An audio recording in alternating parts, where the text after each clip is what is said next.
The term incel has been around since the 1990s, but as the community has grown and in some cases radicalized, the fear of violence has increased. The ability to assess when an individual is just ranting on the internet versus when they've crossed the line into being a threat to themselves or others is still developing as the research into incels continues. I'm Charlie Worrell. And I'm Eric Carter-Londine. And this is Crime Lines and Consequences.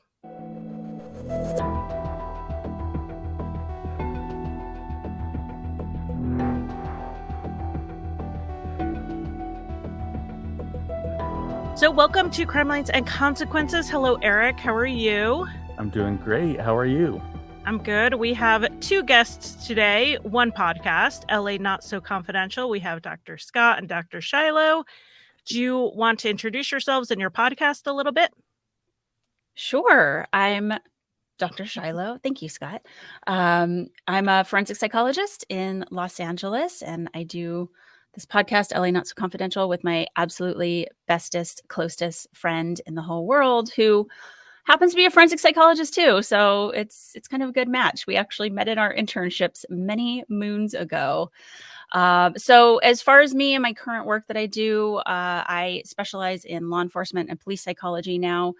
That means I see officers as my clients, but I also conduct critical incident debriefs, participate in crisis negotiations, and also consult with commanding officers on morale or problems at their divisions that maybe have an interlude with psychology.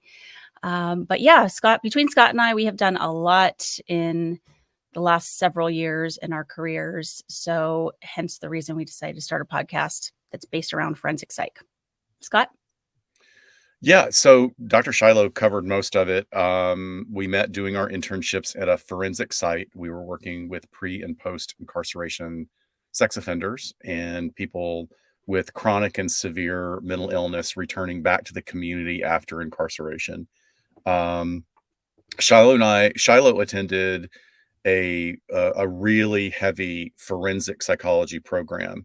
And I attended a clinical psychology program that had an emphasis in family forensics. So slightly different paths, which has been great because I think to the work that we do today, we bring like a slightly different perspective. I'm also licensed as a marriage and family therapist here in California.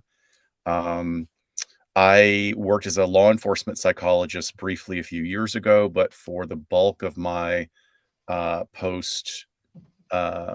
post-graduation career has been in corrections in the California Department of Corrections, LA County Jail, and now working for a large mental health agency in conjunction with law enforcement.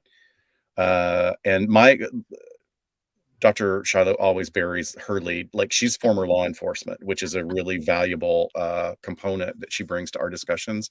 Mm-hmm. And I spent, a good 2 decades working in entertainment in various aspects.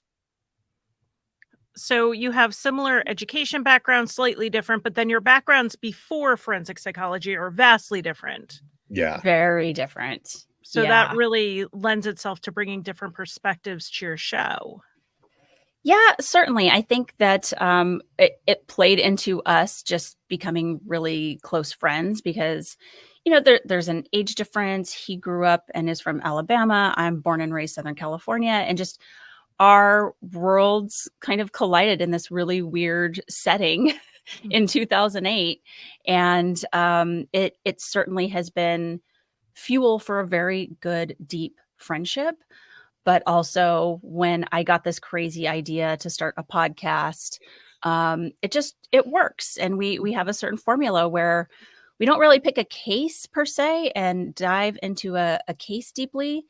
We want to look at a concept that is crossing into the legal world and psych world, give you all the research about it, which is not everyone's cup of tea for sure. I mean, it's certainly a little bit more clinical. But then stop laughing, Scott. We're not everyone's cup of tea. No. It's like, I want to share a comment that I got from somebody that was so sincere and he meant it as a compliment, but I was just like, oh, thanks. Oh, he said that was like a backhanded compliment, sort of. Well, no, it wasn't. It was a true compliment. He said, I really love your show. the relationship between you two is so great, and listening to you is so relaxing. I often listen to you while I'm going to sleep. Oh, that's right. I remember that one. I was like, Thanks. oh, thank Take that. you.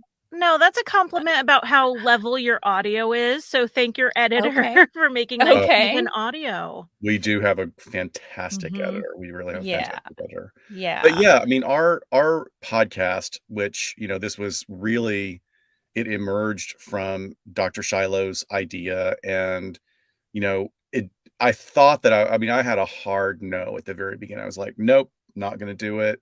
Don't understand the concept. I listened to it, blah, blah, blah. And then literally within a half a block's traveling, we already had a name and a concept. And, Yeah. Yeah. that's kind of Didn't where take we a lot went. of convincing. It didn't at all. But, But we have an amazing audience. Like, our yeah. audience, which is not the hugest, is one of the smartest and most responsive audiences. I mean, our Discord channel is fascinating to me. We just really have great listeners that want Mhm. the information. There's a lot of Mhm. people that just want the gore, and I'm not going to Mhm. judge that. Like, if that's what you want to listen to is mayhem and gore. I used to be into that too, and now I'm kind of like, I want something a little bit more profound. And I feel like our show and your show is one of those. Like, we want to, like, really explore what's going on. Yeah, I really enjoy listening to the two of you, and I feel like I get smarter every time I listen. Yeah. And I learn, when I had you on True Consequences, I learned so much about, just my own experience, and very excited to have you on the show. But I think we've had enough small talk. Yes, let's That get was small. yeah. Just kidding. Well, I will say I did I have feel to attacked, but okay. I did text Eric as I was I've listened to so many of your episodes, but I wanted to like isolate and listen to the incel episodes specifically to Okay. prep for this. And I texted Eric, we're gonna have to work really hard to sound smart Oh, compared stop to these it. two. It was kind of funny. So when you were saying that where your audience is really smart, I'm like, well, we wanna be. That's why we listen. Well, But if you'll allow me, and this is yeah. a segue, I promise, that with Scott and I doing our regular day work, doing the podcast, it's been really wild to see those two things sort of crisscross, and the incel topic is one of those. So once we did our own episode just out of our curiosity and wanting to dive into it, that then actually led to someone who listened to our episode inviting us to speak to a bunch of patrol supervisors at a police department, and then a private company that said, hey, we want you to come talk to our security team, and has led to these different presentations across the board in these law enforcement circles. And I think they do get it from like a law enforcement perspective, an investigative perspective. But for us to bring the research on the psych piece has just been kind of the coolest thing for us that our two worlds happen to collide in a really cool way. And I decided, well, when I first wanted to have you on the show, I wanted to talk about catfishing, but I changed to this after you gave this presentation at CrimeCon UK. And I was like, okay, no, scratch catfish. We're not going to talk about that. We're going to talk about this. Because like one of the very first things in your presentation surprised me.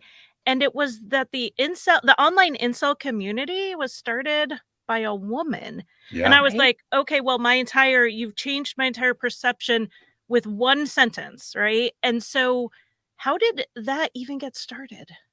So it's a fascinating story, but I will, we're really wary about using victims' names. This is not necessarily a victim. Maybe this young woman or this woman now would not necessarily want to be associated with this. But so back in the day, there was a young woman who started college. Her name is Alana, and she felt challenged in establishing interpersonal relationships.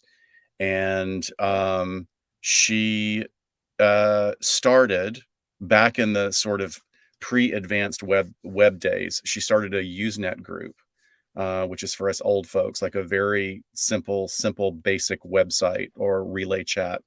And she called it Alana's Involuntary Celibate movement, webpage or something, organization. Yeah. So from that moment forward, it was, and what the purpose of it was that she wanted to be able not only to connect with other people that were having challenges in establishing relationships, dating relationships, but she wanted to create like a safe space where people could come and share their experiences and share their challenges.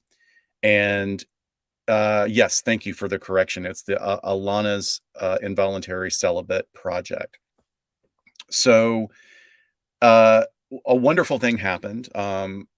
Besides a lot of people gathering together on that site and a lot of great discussions, is that it started to get like a little bit overwhelming for her to handle. So like I mean, I manage a Facebook page with a person I've never met in person. Lovely, lovely, lovely colleague of mine. Alana did the same thing. She said, like, put an announcement out. I need someone to help me take care of all these like day-to-day administrative tasks. And a guy came forward and he offered his services. And then the next step for Alana was not shortly after, but about a year later, I believe, she got into a relationship and she started sort of understanding more about her own sexuality. And, she put herself out there because she had created this group and found some strength and resiliency from it. So she goes out and she gets into a healthy relationship and she says, I don't really need to be here anymore. I'm going to hand it over to you.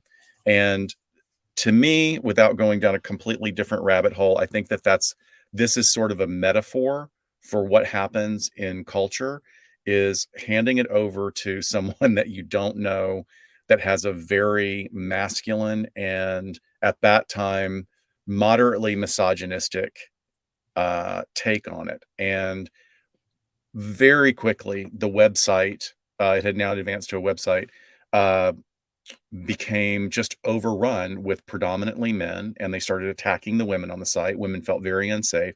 They left the site. And then within a few years, that website became part of what we call the manosphere, which is sort of a loose association of different websites that on one hand can be Iron John reclaiming your masculinity, understanding your identity, and it can be men's rights, and it can be parental alienation syndrome. And then also there's a huge overlap with white supremacy, and then the incel movement and some other less tasteful groups. So unfortunately, what started out as something really positive and supportive to a marginalized group of people, or people that felt that they were disconnected from relationships, turned into like literally just a competition for one-upmanship. And as we know, as listeners to true crime in this genre, whenever you create an echo chamber or you live in a bubble, it's more likely that the dialogue and the rhetoric is going to get more and more toxic. And that's what happened. Wondering if we can kind of go into a definition of what an incel is. And is it more than just not having a sexual relationship with somebody? Is there a lot more to that concept or identification? Oh, there's so much more.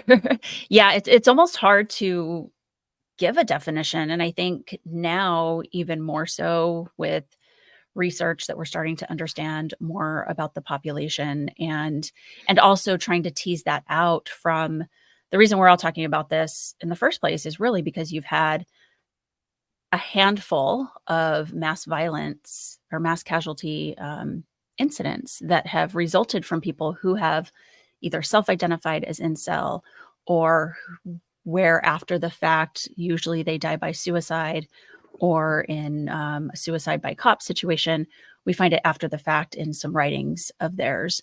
So it's a lot to tease out, and that's really been the stance that Dr. Scott and I have taken, is like, here's this group, but also there's so much nuance to it.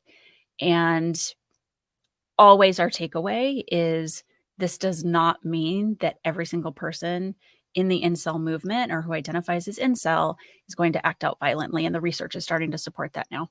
But to circle back to what you're asking. So yes, the incel comes from the two words involuntary celibate, right? Incel, meaning that they're not engaging in sexual activity because others are choosing not to have sex with them. So they would if they could, but they believe that they're not afforded those opportunities due to a number of factors, due to this ideology that has been perpetuated throughout their own evolution, from Alana's website all the way on up to the other places in which they congregate, which has been 4chan, Reddit, and now their own sites, which have been shut down and then pop back up again. And generally, they do have an area and also like all sorts of forums that they can gather on. But they really see that it's because of certain traits of themselves, and then also the rules around them, sort of the rules of the world, and that the choice has been made for them. They don't really get to make the choice, but they do see that there is a duality to the fact that, like, okay, there is something about me that I am in this lower 20% tier of the male population. And I should say, like, this movement is overwhelmingly cisgendered, heterosexual, white males. So they say, okay, I'm down here at the bottom of the barrel, but also the world plays by a bunch of rules when it comes to romantic and sexual relationships that just is totally against me. So I know a lot of misogynists and even violent ones who do have sex, right? So I would say like incels probably have more in common with those men than they would with, like, say, someone who's just not having sex, or not engaging in sex for whatever reason. But I'm just curious, are there overlaps in behaviors and like the risk assessment when you're looking at someone like an incel or someone else who is also a misogynist online within this manosphere? Or Well, is incel like some kind of special group within it with some differentiation? well, definitely, when you compare those two groups, there might be some overlapping ideology, but just very distinctly in the really hardcore, very small, rigid population within the incel community, and the incel community itself is very broad. They would say they would not align themselves with anybody that is having sex. They would say, well, if you're having sex, I don't care if you're a misogynist or you're violent or you're this or you're that. If you're having sex, you're not one of us. And in fact, when, like Shiloh was saying, is there's a dual and often conflicting dichotomy that is happening within this community. So there might be an example where the goal, allegedly, for most incels is to ascend, to use the term ascend, to ascend to normie status. And I know we use a lot of terms that we can define, but I'm going to just for the Cliff's Notes version There is, there could be a whole incel glossary. They oh, Yes. have absolutely. they have their There own is. language. Yeah. There's But so much. the goal is to ascend. But if you ascend to the point where you are having a relationship and you're having sex, you're out. You're no longer one of us, which is one of the reasons that sort of pulling yourself out of it, out of that most intense group, can be very much like leaving a cult. Like, how do I leave behind my trench buddies, these people that this has been my social circle for the last 10 months, 10 years, whatever. I'm now in this relationship with this person who really kind of likes me, and I think she's kind of cool.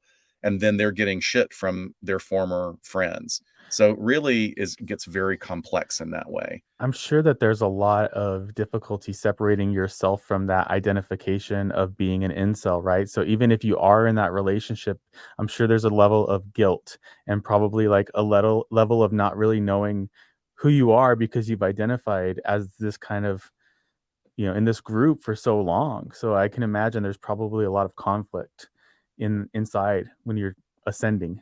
Especially if that's largely your social network. Mhm. You Mhm. lose Your all of your support other system. friends, your support system, the people Yeah. who understand you the best, who you feel safest with, which, not that this is a good thing in this situation, but your group, your cult, you feel safe. You're leaving all of that for this one person, this one relationship.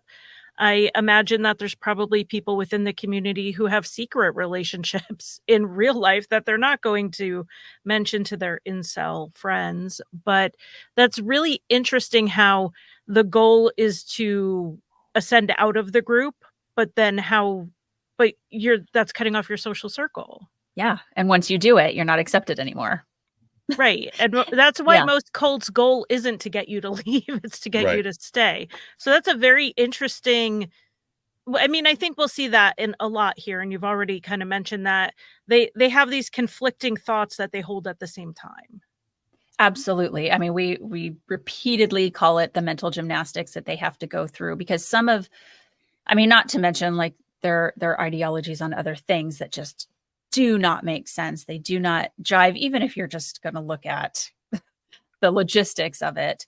But yeah, it's certainly there is some selection of thoughts and perspectives that just continue to feed the narrative. I was going to comment back on, you talking about sort of what we think of when we think of misogynist and those that are kind of out in the world and do have sex and maybe have a little bit more aggressive tendencies. And I would say, that is really in this population, that aggression and that anger can still be there. But that's all kept online. That is not the face that they're putting on to the rest of the world when they're out there interacting. So it's very different. Online is where they feel comfortable expressing this, and it can be just as toxic. I mean, they're really known for their shit posting, which is a pretty common term. I mean, across internet and engaging with others, but just this like shock jock factor where they want to one up each other and really tear each other down. I mean, we talk about ascending being the goal, but it's not like this community is like, hey, here's how to ascend. They're constantly like hanging on to each other's ankles to keep each other down. And a lot of that is fueled with talk of suicide. If you go to the really nihilistic point of view, this is going to be your life forever. You might as well kill yourself. A lot of that rhetoric is going on constantly. There's another example as well as of the conflict is that incel community tends to classify men and women into very broad categories of whom they believe represent the percentages of individuals in our society that are able to easily access sexual relationships. I know that sounds a little complex, but so if their goal is to ascend to normie, they also have a great deal of derision for normies, because normies are always going to be in relationship with women who they believe are what we call sexually hypergamous, which are always like they're always looking over their shoulder, trying to make their way up the ladder. So you want to ascend to be a normie, but if you're a normie, you're going to get shit on anyway by any woman that's in a relationship with you because she's going to leave you. So it's just, again, really complex mental gymnastics. And again, I want to say that we have been also in contact with some absolutely fantastic individuals who do identify as incels, and they are very straightforward with like, look, I feel like I'm part of this community because I have trouble relating to people and getting into a relationship, but I do not condone violence. I do not hate women. I'm here for the support that I find in this area. So when Dr. Shiloh are talking today about where it leaks over to risk assessment and threat management, or threat management and risk assessment, we're talking about a very, very small percentage of this group. How exactly are the people who are incels because they feel like they're not connecting with people and they would like to, but they're not violent, they're not misogynistic? Do they separate themselves in different forums or different groups than those who are talking violently and talking about, isn't it like Chad's and Stacy's and whatever the rankings of people are? And I know at your presentation you showed pictures, like AI images of what they kind of deem as like attractive and unattractive, and their lines are way off. Like pretty much everyone's unattractive, which is so bizarre to me. But so are they separating themselves online, or are you finding like they're still gathering all together and like in these with overlap? I'm just kind of curious because I see online communities break off all the time into smaller groups that are a little bit more niche, a little bit more connected. So are the incels you're talking two who are like, oh, I'm not misogynistic, are they separating from the bigger group? That's a really fantastic question. I don't know that anyone who's communicated with us has talked about the extent to which they, sort of participate. I bet you, and we referenced this in our presentation, that Nama Kate would have her finger on the pulse of this so she's the host of the Incel podcast. And it is wonderful if your listeners want to really get in depth in this. She has found her way into the community in which they talk to her, and she has different guests on, and really just some super thoughtful, interesting conversations about how they came to find the community, how they found their way in and out of it, what their lives are like, what their childhoods have been like.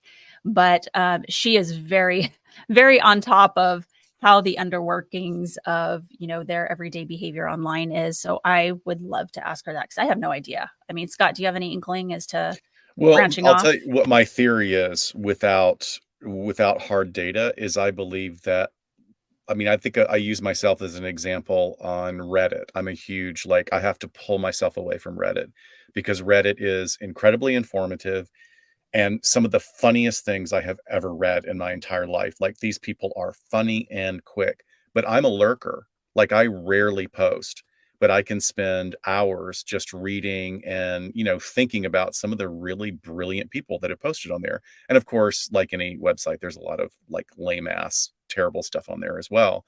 But, I wonder about that as a parallel to community members within the incel milieu are a lot of people just hanging out and looking at the memes and kind of chuckling and going, yeah, I'm frustrated, but I'm not, I don't know how much they're actually digesting, and it becomes part of their identity.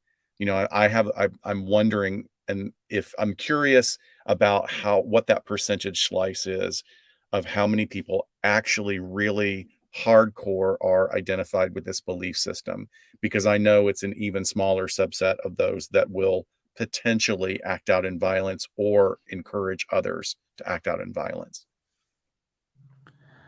I know that you folks talked a lot about the intersection of mental health challenges like depression and anxiety with relation to incels. Could you talk a little bit more about that, like for our audience? Because I heard it on your episode, and I definitely think that our listeners should go back and listen to all three, the Ted Kaczynski and the other two incel episodes. But if you could share a little bit about that intersection and how that affects not just the community, but maybe the larger societal effect that is in play here. Yeah, the first quote unquote data that we got in this community was just from surveys that were done on their own forums by the webmasters that were heading this up. And every month or so, he would send out a survey. It's not academic data by any means. It's just a survey. These individuals can answer however the heck they want. No one's accounting for that. But it was a place to start. It was really interesting to look at. And mental health topics are certainly very prevalent on these forums. So they are talking about depression. They're talking about hopelessness. They're talking about suicide. Yes, it might be, to kind of do some shit talking and shit posting, and it might be in a negative way towards each other. But there were also conversations happening about, suffering, really. So that was interesting because we found that, a pretty decent percentages had thought about suicide seriously before in their life, had identified as depressed. And interestingly, the other piece, which is more of a cognitive development issue, is many were talking about how they thought that they might fit on the autism spectrum, right? So again, two totally different things. We're talking about a mood disorder and then potentially suicide, but then there's also this other thing that was kind of lingering in the background. Well, now that we do have some of the first actual, research studies coming out, they do have some findings that I don't think are any big, aha moments, but at least it's being put into data that we can say, okay, this is what's going on with this group. And certainly there is a lot of hopelessness and depression with these individuals, as well as just feeling socially like they don't jive with the rest of the world. So there's certain markers that researchers can look at when they're kind of measuring these different items, but just to really bring it down to brass tacks, it's kind of this like, okay, duh, we knew this was going on. But I think it's also really interesting to look at, going back to what we were talking about previously, how they identify with the group. And they actually have developed an incel radicalization scale. And this was a study done actually by Nama from the Incel podcast. And she combined with a researcher from Georgia State University, and then another nonprofit that looks at, it's an organization that looks at hate and extremism. And so they came up with this incel radicalization scale, and they found that really there are not a huge percentage of this group that identifies as someone who would be quote unquote radicalized, which means in this sense, not that they're even acting out, but their definition was that they just support violent or illegal action to then get the movement moving forward. So it backs up what we're saying, that there might be individuals that are really looking for their place in the world, and this is where they happen to find it. Also, just to touch on the autism piece, we want to be really, really clear that there's no causal relationship here. And this has been talked about for a very long time. I mean, I think Scott, a few years ago, I went to one of the threat assessment conferences, and Dr. Reed Malloy and Dr. Mahandi were talking about this. But the reason this even got on our radar, despite the fact of, people talking about it on the forums, is that with the people who were acting out violently, we were starting to see, diagnosis of autism spectrum disorder, maybe some garbage diagnoses of just kind of catch-all. But we were having parents comment on the fact that, like, oh yeah, my son who did this horrific thing, he was one of those autism kids. Like, and that's like a parent's word, not mine. So it was like, what happened? What is going on here? And so what we're starting to explore, and I don't mean Scott and I personally, I just mean the research community at large, is what are some overlapping traits of individuals with autism that might actually be the perfect formula, that if they found this community online, they might be sucked in by it. So some of the traits, if you will, of individuals who have a diagnosis on the autism spectrum disorder is they can become very fixated on one particular interest. And so if they're already feeling a sense of not being able to connect with someone, because one of the hallmarks also of autism spectrum disorder is not being able to connect with other individuals or socially, there is a deficit there, and particularly in communication, right? That's where we see it. And that's why it's a spectrum, right? So you have people who literally cannot communicate. They don't have the verbal skills that other people at their age do. But then you have people that just feels socially awkward to communicate. So if you take that and then you sort of marry that up with, okay, they can have really intense fixations on certain subjects or topics, and then you have them maybe isolated at home on the internet, as well as there is a phenomenon where they aren't connecting with the fact that other people might feel feelings like they feel feelings. So you and I know that, but some neurodivergency can lend to that as well. So it kind of starts making sense when you look at that, not from a malicious intent point of view, but how someone like that could get sucked into this community and then it becomes everything to them. And God forbid, they are then sort of egged on by other people and look towards this violent rhetoric to kind of be the easy fix to this. And we saw this with the Toronto van assailant, where in his police interviews, which you can look at on YouTube, he's one that actually survived, right? He tried to die by suicide by cop, but he is sitting there talking to this cop and just like it makes sense to him. And he has an autism disorder diagnosis. And he's just like, it makes all sense to him. Look, we had to get this movement going. I had to, perform this act so people would listen to us, and like ABC. And it's not a psychopath.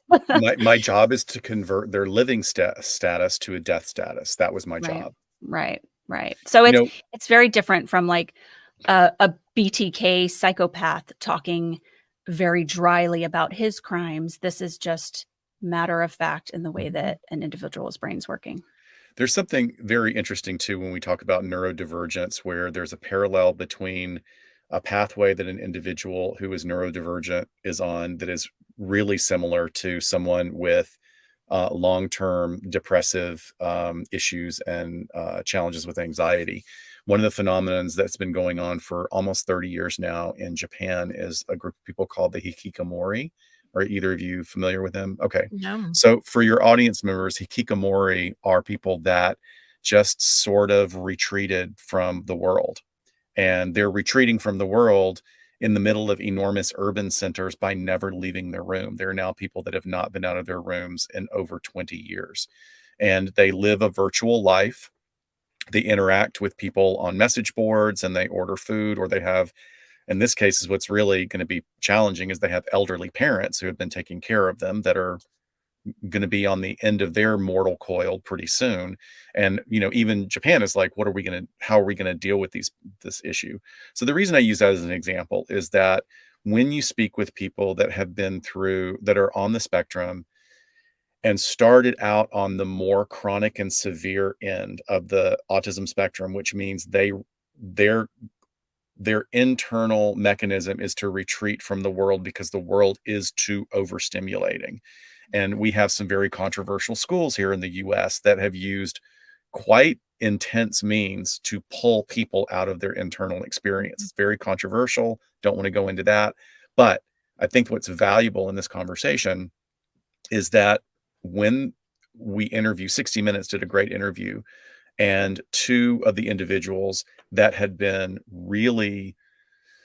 they're both autistic. They're both individuals who lived in an internal world all through their childhood and their early teen years until this program was able to get them to shift out. So they're very eloquently sharing. You want to connect with people, you want to connect with the world around you, but it is so overwhelming that everything about your body, your psyche tells you retreat, go to the safe space. And I think, again, not saying correlation is causation, but there is very interesting within this community, and not even those that are specifically in the incel community, but in today's world that is emotionally overwhelming for so many people. And let me tell you, COVID did not help at all. But people have retreated to this place of comfort that is not a healthy place of comfort. You have to pull yourself out. You have to make efforts to interact with other people. And as an aside, in working in my private practice with individuals that may have challenges in this area, and we finally get them to the place where they are ready to, interact with people in real life and go out on dates and actually start a physical relationship, it can be overwhelming for them because they haven't had human touch and the smells that people generate. And, it's a whole different level of sort of environmental stimulation that now we have to train you to get used to this. So I think that's just sort of it's a parallel, but it's also an interesting phenomenon that our world is dealing with right now with all the stressors that are in the world, but particularly those in this very small number of people who have acted out in this way. Like Shiloh said, there is a commonality in some of them that is like, my kid was one of those autism kids, which I can't get over that quote every time I read it. I Right. know. And again, we're just talking about the perfect set of factors that might make someone susceptible, right? Right. But if Mhm. And I can rare, give thankfully rare. right, and having said that, I mean, autism spectrum disorder is found in the general population in some form, just 1% of the population. Right. But in a study in 2017 looking at 73 mass shooters, they found 8% of the shooters actually had a diagnosis and 21% had significant traits. So, Mhm. it's some numbers. It is rare, it's still small, but we're seeing the numbers larger in that subsection of people acting out violently than in the general population. So it's interesting. So just to back up to give you kind of an idea of how old I am, I have a child who was at one time had a diagnosis of pervasive development disorder, not otherwise specified, which they don't use anymore. Right. Kind of like Asperger's. We don't use that anymore. We've since kind of backed away from that diagnosis in favor of some other things, but he did have communication issues, not so much. I mean, he had a minor speech delay, but the main communication issue was he would talk about what he wanted to talk about, and then Yeah. you would say something and he would not be able to Yep. reciprocate and change the conversation. Was diagnosed with sensory integration disorder. He was more of a sensory seeker. He stimmed a lot. I mean, I understand why he got the diagnosis. As he's developed, he's now a full grown adult in college with the biggest group of friends of anyone I know. Like, so there's been a lot of development since he was, 7. But it's interesting as I'm listening to these different things because of my experience with him and seeing they called it pervasive development disorder for a reason. It's not one issue. And I can see how all those pieces in the right combination, in the right maybe severity, the perseverating on a topic. Oh my gosh. Dinosaurs, he could name, you know what I mean? Like they get, Yep. whenever you hear that Yeah. kid rattle off like every president in alphabetical order, you're like, you're one of them. Mhm. I had one of those kids. Yep. So you can, I can see those pieces, and if they were in the right order, and if there was the isolation and turning to the internet, and the way the YouTube algorithm works, I think plays a big role in radicalization online in general. You watch one video because you're like, I wonder what this is about. And the next thing you know, your entire side is covered in that topic. And you just go deeper and deeper and deeper. And And you're when it, aware of it, yeah, right? You're sharing that you're aware of it, and I'm aware of maybe it. your awareness tells you, "Oh, maybe I need to click something else," Yeah, rather maybe I'm than too far. I need to right. come And back. Yeah. many people don't have that braking system. Mhm. Why is And my algorithm just for makeup for mature women right now? I'm really offended by mine is mostly reality TV drama, but we don't need to get too far into that. I just think, going back to the idea of, the incel community really not being able to relate to the broader society or even to others, in a close way. Do you see some like of the magnetism or the draw towards like the forums and these types of messaging boards is they're getting that validation back that they may not have received like externally, in the public. I Yeah, just it's about reclaiming power in a way that is probably not healthy in the long run. Mhm, But, like you say, whether we call it power or we just frame it as, a different type of validation, that's the way to do it is. mhm, And then, like with this term we're using, shit posting, there are these competitions, like who can be the edgiest, who can say the most outrageous thing. And it leads to absolutely horrific, misogynistic, and violent language. But there's also this aspect of emotional arrest of being in those teen years, and many of these are way out of their teen years, but they're just sort of acting out in that emotional teenage way of, let me say what's the most provocative thing that I can say. But I did want to go back to your comment about, sharing about your own experience with your son, and thank you so much for that. um, One of the problems we have in the diagnostic community is that we have these umbrella terms. And, as much as I think it's always great for people to be educated, um, as a parent, that these umbrella terms, when they're being used by a professional, that professional understands that there's a lot of ambiguity and a lot of questions about where that individual is going to land. And the greater public doesn't. So they just they're so quick to slap diagnoses on, well, pervasive developmental disorder means this, or this means this. And it's, it's much more complex than that. And it's dangerous because when we put these, black and white diagnoses on people, suddenly the world around them changes their perception of that individual, and then that individual responds in kind. It sounds like your son is prospering, which is wonderful. Yeah, But he's doing great. there are others that, because of these labels that have been put on them, are hindered in their development, which is very, very sad. We've definitely, in parenting groups, talking about pursuing diagnoses and what's going on. It was like, well, you need that label to get certain services, but your kid is Right. not their CAR score. They're this big thick stack of educational things. My son had been IQ tested, and we learned a lot of very important information from the IQ testing, not from the final number, but from the breakdown of those numbers that make up the final number. When we found out his working memory score is very low, that was one of the biggest keys. But one of the things that I really credit our school district for was that they were looking at those individual assessments and not the broad assessment, and not saying, okay, because of this is what we're doing. They looked at the individual parts, and that makes a huge difference. So when we're talking about, certain percentage have been diagnosed with autism spectrum disorder, like that means so many different things in so many different ways. And so Right. I'm glad the research is saying, okay, which factors, what components are we seeing in the overlap? And it's Like, just in its yeah. infancy. I mean, it really Yeah. is. It'll be interesting to see what comes out as the years unfold. I'm curious if there are other demographic type things. So we said, white, cis hetero male, generally self-reporting high rates of depression and anxiety. What about age or socioeconomic status? Are we seeing any of that?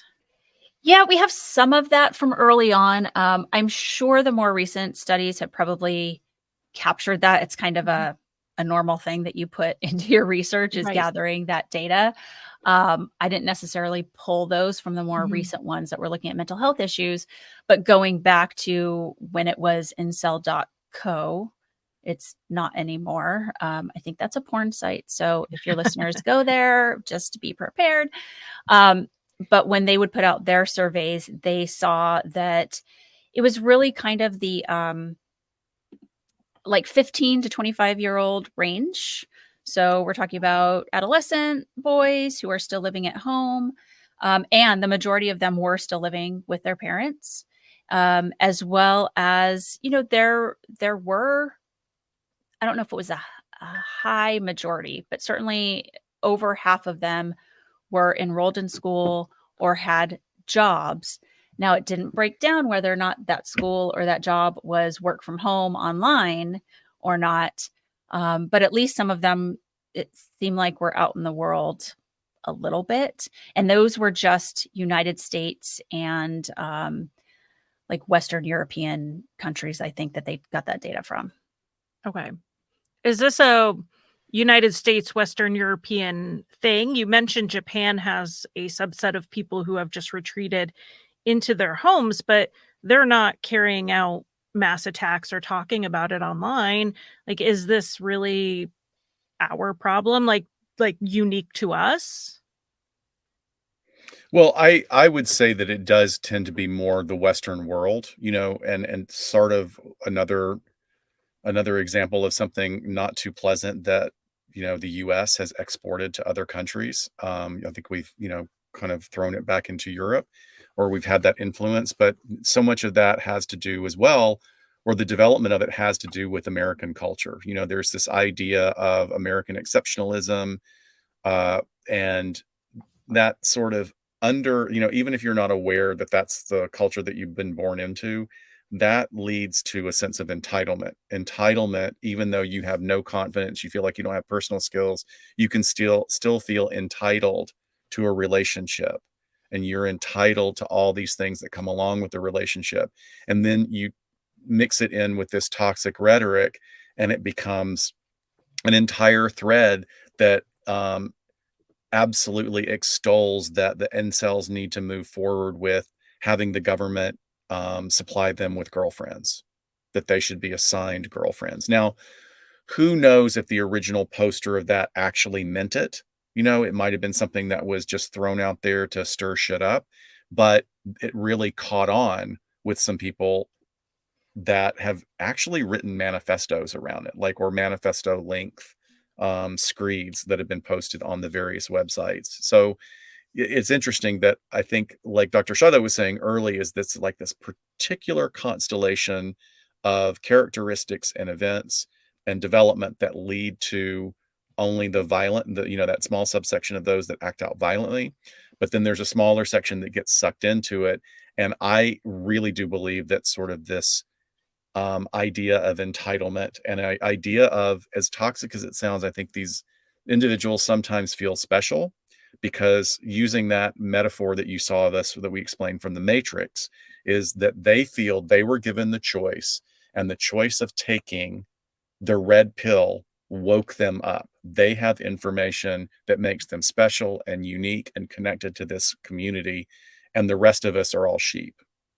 Shiloh, would you think I'm on track No, with that? you're totally on track. I would say, there's also this issue of like, well, mass violence is definitely, perpetuated in certain countries rather than others. We're talking 8 incidents since 2014 where the perpetrator has identified as incel. So not that many. They've been in the United States, Canada, and the UK. So that's where those have taken place. Interestingly, the first that kind of kicked this all off in 2014, the Isla Vista shooter, he was half Japanese. And then we have the Toronto van attack perpetrator was Armenian. Those are the only 2 off the top of my head that I know that were not white. Scott, I don't know if you know otherwise. But again, we're talking 8 people, such a small sample size that I don't want to extrapolate really anything from that. But it's interesting to just kind of look at. Now, I know we don't name the mass shooters, but there is one attacker who I didn't know until I listened to your podcast had possibly been an incel, and that was Ted Kaczynski. I think he's been pretty widely named. The thing with Ted Kaczynski is it's his anti-technology manifesto that we are familiar with. Yes. So was this incel ideology was like in private, right, or writings that weren't made public? Yeah, I think this is all us just theorizing, right? Yes, And it was kind of, so the way that this sort of popped into my head is I was at a wonderful training put on by the FBI on behavioral violence, and retired special agent Jim Fitzgerald was talking about Kaczynski, and he was the linguist, right? So he was looking at a lot of his writings and a lot of, Ted Kaczynski didn't do a ton of interviews, but from some of the verbiage that they had from him. And I'm sitting there listening to him, and this light bulb goes off in my head of there's a lot of talk about putting women down, about, them being maybe not subhuman in his terms, but definitely more than second-class citizen. And so I'm texting Scott in the middle of this training that I'm in, and I just wrote, Unabomber, incel, ? And he was like, oh my God. So we talked about it afterwards. And then, of course, I introduced myself to Jim, said, I would love to have you on the podcast and talk about your work.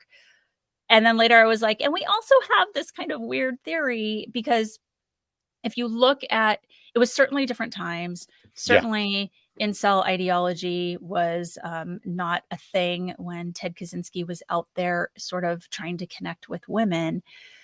But the way in which he reacted was, certainly mass casualty offenders and particularly domestic terrorists are really driven by an internal grievance. And he certainly had this internal grievance from the one really sort of severe to him rejection that he had when he attempted to go on a second date with a woman. And this was a woman that he worked with at his brother's company, and he had asked her out. She had accepted. It's pretty clear as she's on this date that like, there is not a connection here. And I certainly want to keep this just as a coworker relationship. And so when he asks her on a second date, she very appropriately tells him that she doesn't think that's a good idea. And the way in which he reacts is so impulsive and grievance driven. He takes Post-its, little Post-its, hundreds of them, and writes incredibly cruel, toxic, misogynistic things about her. And pornographic. Goes in and puts them in the workplace overnight so that when everyone comes back in the next day, she is mortified to see all this. And to me, so that was part of our wanting to have Jim on and talk about it, was like, what are the themes about women and relationships that you saw in his writings? And I mean, Jim broke it down to like key words that were used and how many times. So it was interesting to explore that with him. Again, a little bit of hyperbole on our part, just looking at it. And certainly Ted Kaczynski would not be found in any chat room on the internet. But who knows if he had sort of been into utilizing technology later in his life. But certainly it does parallel with that aspect I was referring to earlier of entitled. He felt very entitled to commit horrific acts, to support his view of society, and it's funny because you talk to people that have read his manifesto, and many people like even on my MFT huggy, warm, fuzzy type therapist, there are a lot of people that come like, he has some really good points because he's talking about the experience of isolation and separation from the world. And he was really predicting some things that technology was going to continue to do that. He was right, not justifying anything at all that he did, but he did have this entitlement. He did think that he was special and unique, and he was quite intelligent, but also very, very black and white thinking, because he at one point just sort of made this equation in his head. Well, I can't connect with women. Women are not interested in me. So maybe I'm transsexual. Maybe I should be a woman so that a man will date me. And he actually did that route of going through the interview. And of course, like, I'm not sure how many times he was turned down, but that, he did initial interviews with a psychologist who said, you are not transgendered at all. And no, we will not be moving forward with any kind of transitional surgery. But you see what I'm saying is like very black and white thinking. Yeah. If this, then this. If not this, then this, was the way he was processing that information. And he died a virgin at 81 years old. And I might say that he died as we were all in the room together at our presentation at CrimeCon. That was a very strange synchronicity, right as we were talking about him. Yeah, everybody's phone started going. I just saw all these people in the audience with their eyes getting really wide. We're like, what did we say? What did I say wrong again? I mean, usually I'm the one sticking my foot in places. So yeah, my daughter had my phone and she's like, I don't know, your friends seem upset about some guy named Ted. He died. And I'm like, Ted who? Oh my gosh. And I look and I'm like, oh my gosh, they're not upset.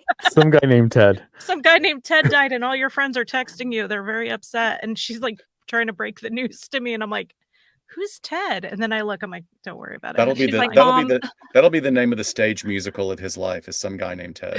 Some guy named Ted. And he go trademark that now.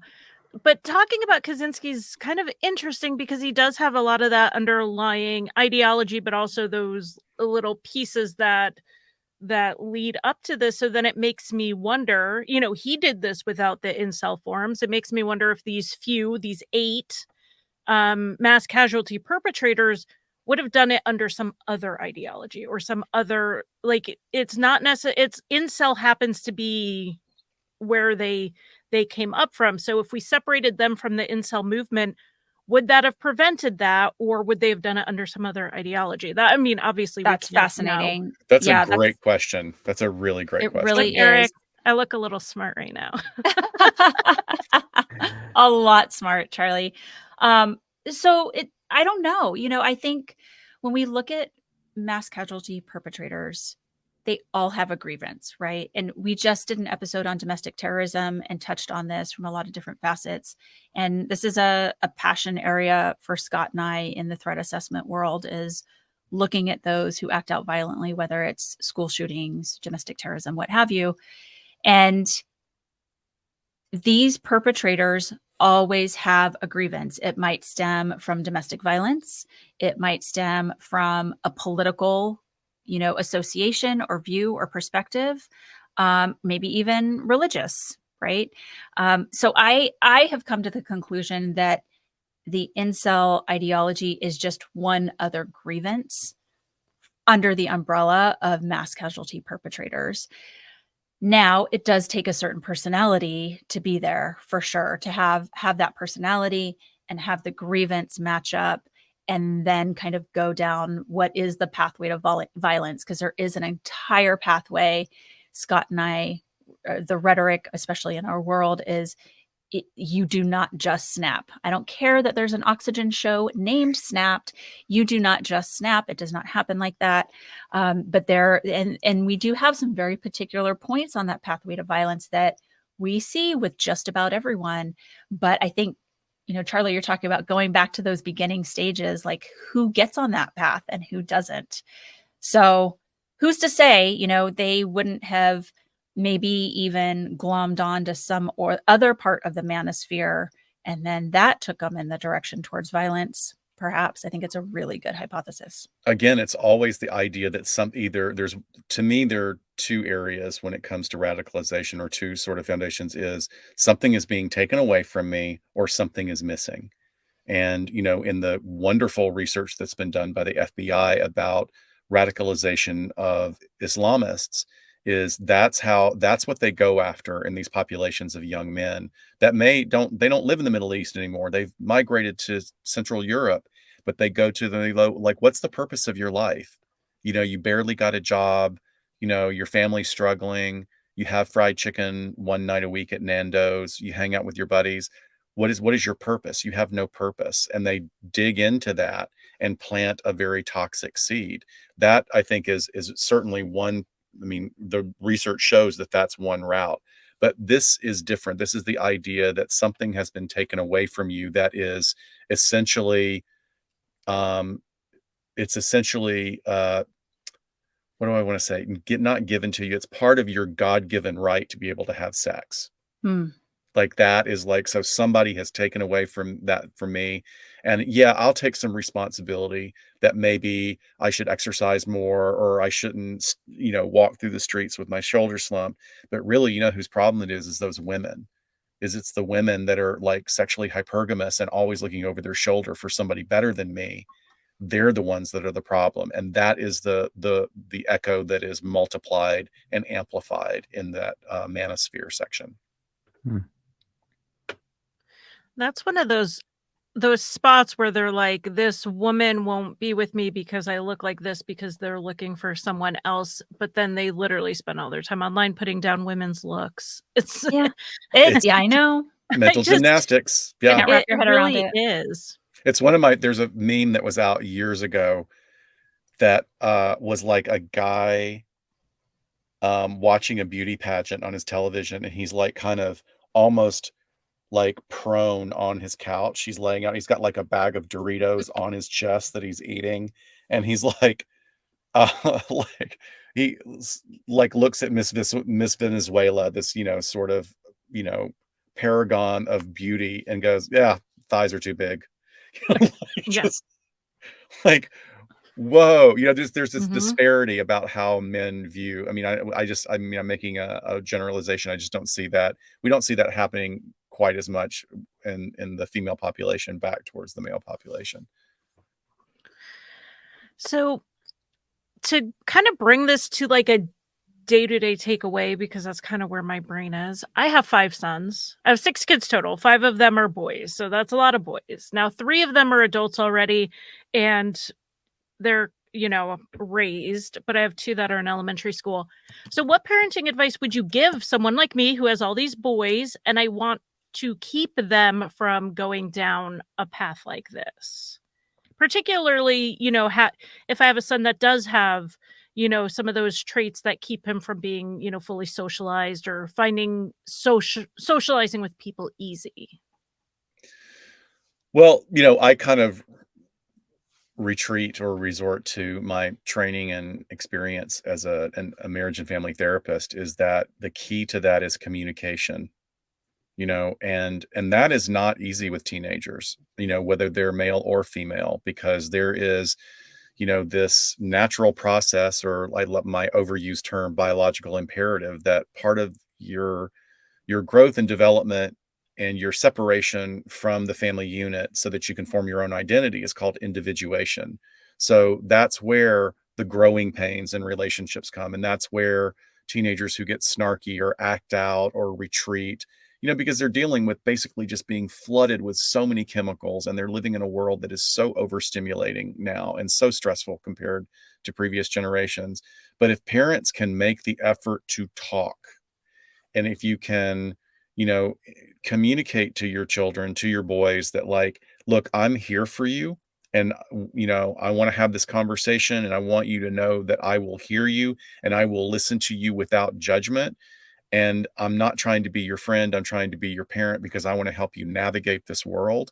You just have to, and that's using a lot of complex language that you have to boil it down into your own words, how you communicate that to your kids. But you also have to be persistent, and this is sort of aside from the incel community, but some of our worst examples of mass violence perpetration by teenagers has been from parents that, not necessarily actively or aggressively neglectful, but they were not involved or aware of what was going on in their kids' lives. So I listen, look, it's a delicate balance. Like, your kids need to have enough freedom to fuck up, because that's how they learn resilience. And the worst thing you can do is be completely over the top helicoptering. That is not good. But your own individual sweet spot is determined by the culture of your family. So communicate, communicate, communicate. Profound advice for all of us. And even though I don't have 5 sons, I only have one. I'm definitely going to take that to heart. I'm just a mom trying to raise one girl, so I let Scott handle that And question. she's amazing. But I will say there are cases where, and I learned this about the Isla Vista shooter when I heard his mom speak at a conference. I think the only time she ever spoke out, that you can have the most loving family and you can have the means to have a support team around your child, because you do recognize something's going on, and they can still make their own choices and bad choices. Yep. So, there are parents that care really deeply and have tried to do what they can. And unfortunately, they still act out. Thank you guys for joining us. We're so grateful for you giving us some more information and making us smarter, making us feel a little bit smarter. We recommend to all of our listeners that you go and listen to LA Not So Confidential, and you can be smarter too. Follow us on social media if you want to be part of the conversation. Do you have thoughts or any experience with incels? Tell us what you think. Tell us what you thought about the episode, and we will look forward to seeing you next time.